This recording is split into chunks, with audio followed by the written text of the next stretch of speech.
I'm Miss Carrie, and I'm so glad that you've come and joined me in my reading corner today. My pick for today is called Frederick by Leo Lionni. All along the meadow where the cows grazed and the horses ran, there was an old stone wall.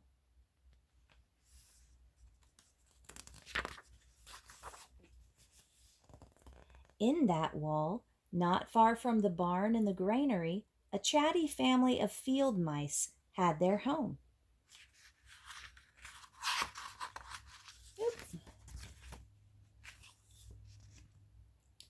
But the farmers had moved away. The barn was abandoned, and the granary stood empty. And since winter was not far off, the little mice began to gather corn and nuts and wheat and straw. They all worked day and night. All except Frederick.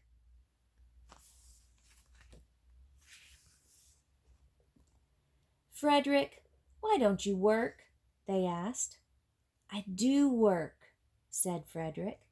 I gather sun rays for the cold, dark winter days.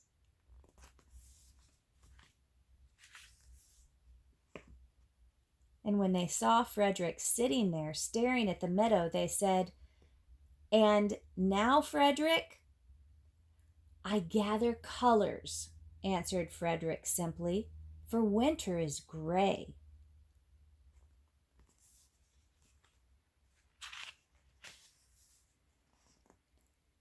And once Frederick seemed half asleep. Are you dreaming, Frederick? They asked reproachfully. But Frederick said, Oh no, I am gathering words, for the winter days are long and many, and we'll run out of things to say.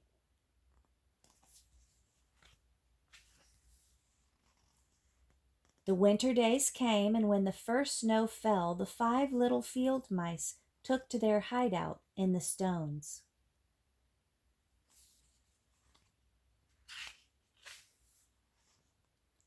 In the beginning, there was lots to eat, and the mice told stories of foolish foxes and silly cats.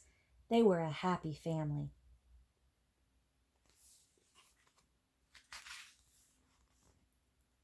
But little by little, they had nibbled up most of the nuts and berries. The straw was gone, and the corn was only a memory. It was cold in the wall, and no one felt like chatting.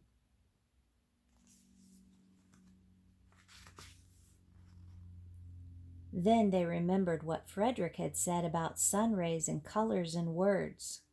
What are your supplies, Frederick? Or what about your supplies, Frederick? They asked.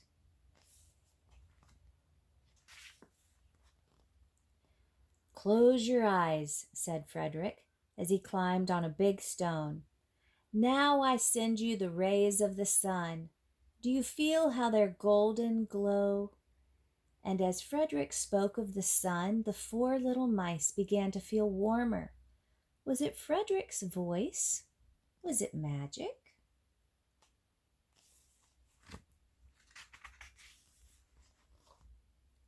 And how about the colors, Frederick? They asked anxiously. Close your eyes again, Frederick said, and when he told them of the blue periwinkles, the red poppies and the yellow wheat, and the green leaves of the berry bush, they saw the colors as clearly as if they had been painted in their minds.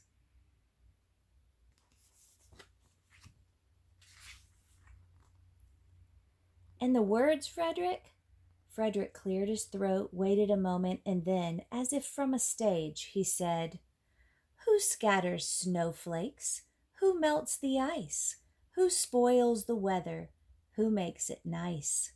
Who grows the 4-leaf clovers in June? Who dims the daylight? Who lights the moon?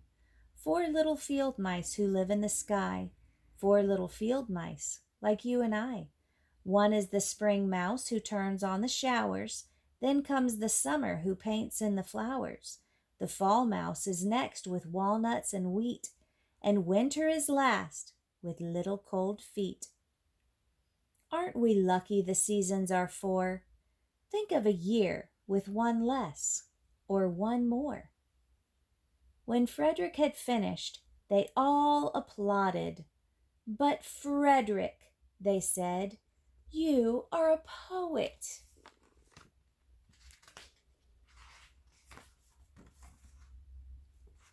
Frederick blushed, took a bow, and said shyly, "I know it." The end. Thank you for listening to that story, and please come back and join me for my next reading corner. Bye for now.